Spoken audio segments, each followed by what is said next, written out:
Hey, it's JC1424 once again with NASCAR 07, and in this episode of our season as Hendrick Motorsports, we're going to be completing the first race of the 2006 chase for the Nextel Cup, which is the Sylvania 300 at New Hampshire International Speedway. In the last episode, we raced at Richmond, the final race of the regular season, and we got Terry Labonte his 6th win of the season, or at least the 6th win for the 5 car, you know. But Jimmie Johnson, he now has just a 5-point lead over Greg Biffle, and all the points have closed back together. Jeff Gordon's 10 back, Terry Labonte 15 back, and Brian Vickers is 20 back.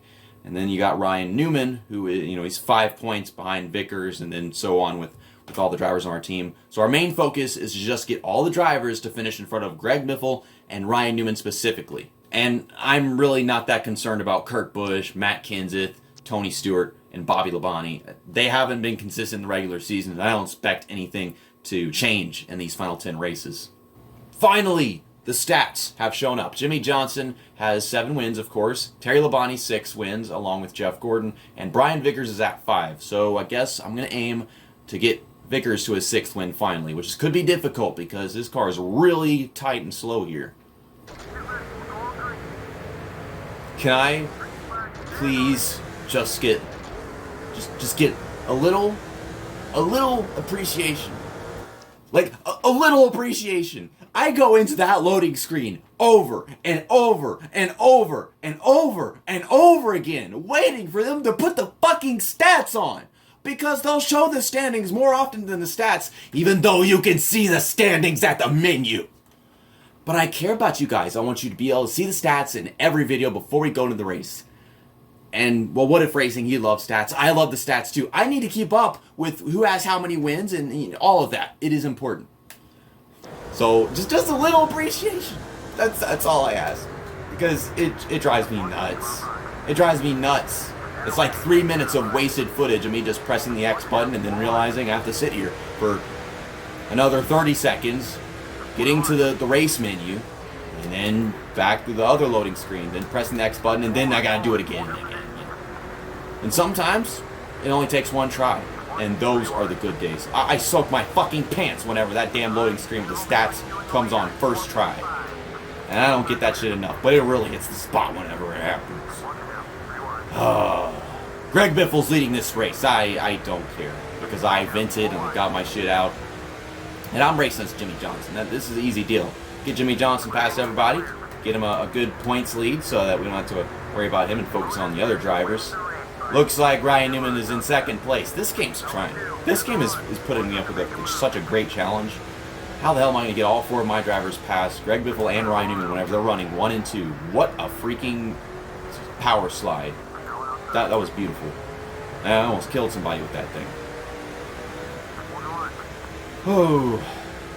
But I gotta tell you this much. I don't say this enough. The overlays on this game, they are very colorful. They are very well arranged. I like looking at them. I like the way things pop up. It's more active than, I think, any of the overlays you get in, like, the Technics games or the NASCAR Heat games. Sure, things pop up, things change, like a menu because there's a caution out or whatever, but it's just like there's a blinking here and the meter's going up and down, and the map, of course, the map is moving, and the speedometer looks really cool. It's got the tire wear and the draft, and we don't have a draft meter anymore. Well, just like that, after 4 laps, we got to the lead. Let's switch back to Brian Vickers, get our work done with him.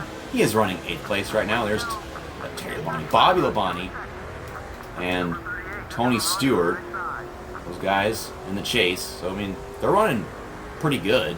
It's just I don't expect them to always run like this, though the game might make them.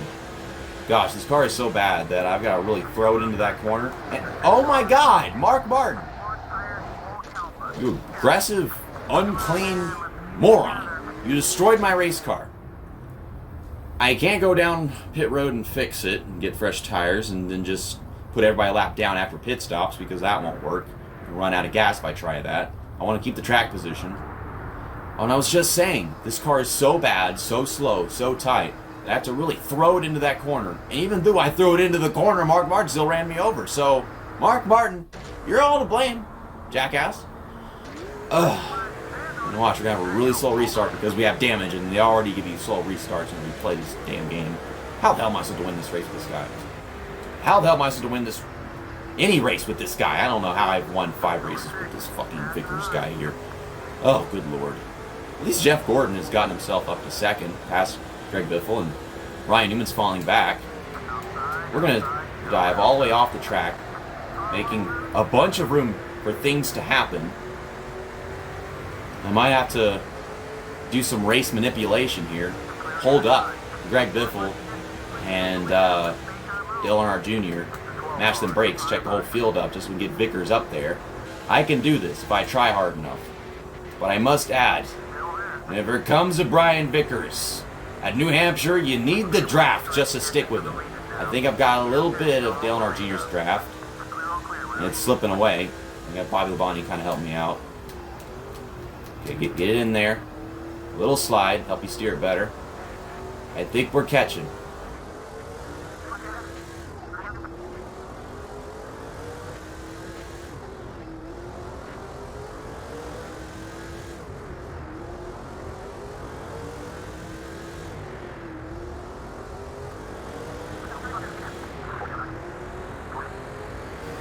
Pit stops are about to begin, and I still cannot pass somebody. Like, I'm just inching and inching and then inches.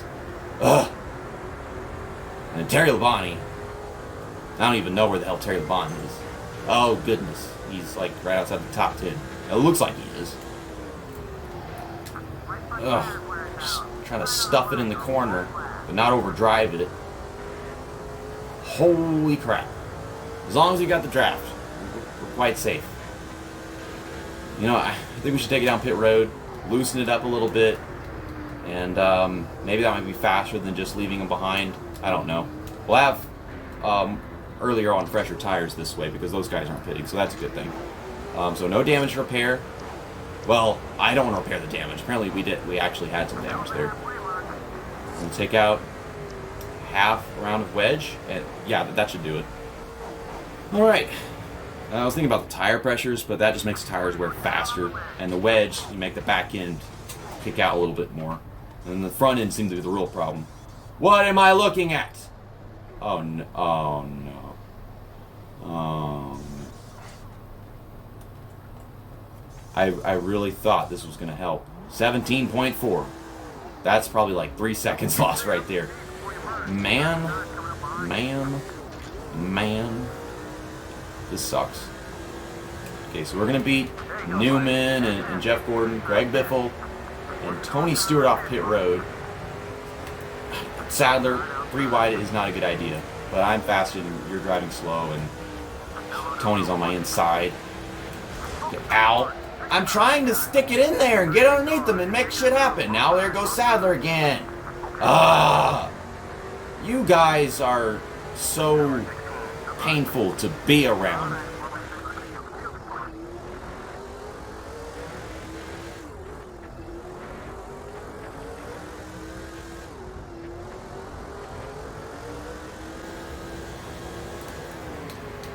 Here we come. Underneath Sadler, and we got a little more steer in the car. It definitely did help those adjustments. Elliott Sadler almost made the chase, by the way. He was the guy in 11th afterwards without, getting that good points boost. Oh boy, oh boy. Sorry, Tony, but I can't get a good angle entering the turn like that. And now Elliott Sadler's trying to pass him. I actually kind of need that. It'll be a good points help because, he's irrelevant. Tony Stewart's actually in the chase. Okay, mash them brakes, and now we'll get trying to track down Bobby Labonte. I have such a hard time with these damn names. And Terry Labonte is still way behind. I'm not going to catch Bobby Labonte. Let's get to him. And Jeff Gordon's up here somewheres. If we can pass Ryan Newman, Greg Biffle with Jeff Gordon as well. See, this car is way better. I'm not struggling at all. I'm driving this car just right past everybody. Such a big difference. It's it's a little difference, but it does everything to make it actually possible to catch people, pass them. Brian Vickers' car is just the bottom of the barrel, and this is just above the bottom of the barrel. That's what the talent of the AI is. It's like you're neck and neck whenever you get into Vickers' car. We're making it happen, getting up there, and Vickers is holding up everybody. His car is damaged, but that wasn't really affecting me. The car was already bad. It was actually better once I got the adjustments in.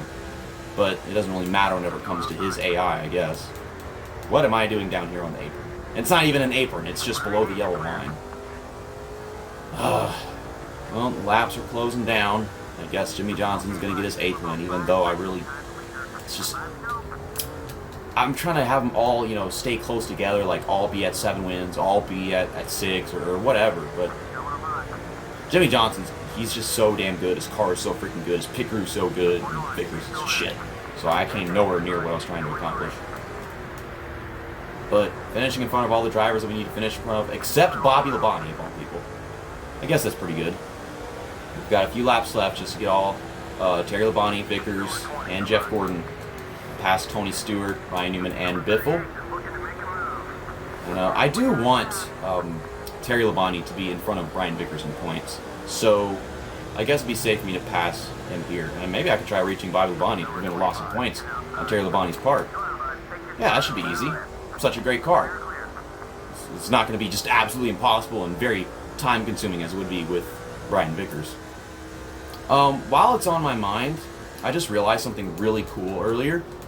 And they announced this at the beginning of the 2020 season. NASCAR Xfinity Series is going to race at the Indianapolis Roval on July 4th. And that has not changed.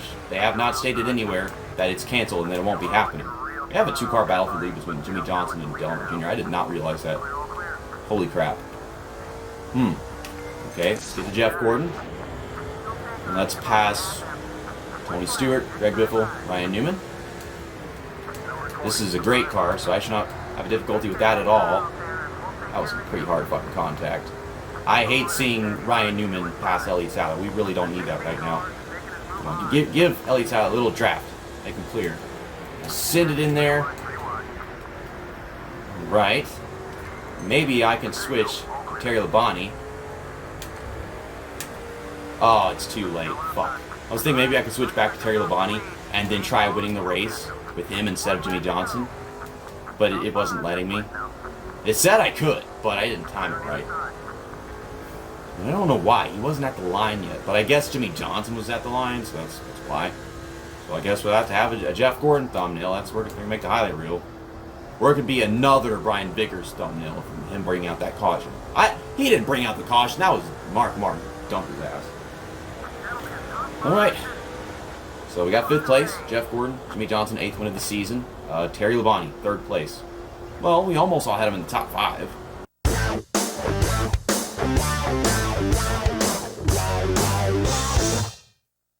Let me get this straight. This right here on the screen is actually not bittersweet. I'm getting what I want the most. Jimmy Johnson's 1st. Jeff Gordon is in 2nd. Terry Labonte is in 3rd. It was going to be somebody else whenever the season started, but then things happened at the first Michigan race. You can go ahead and look that up at the top right of the video.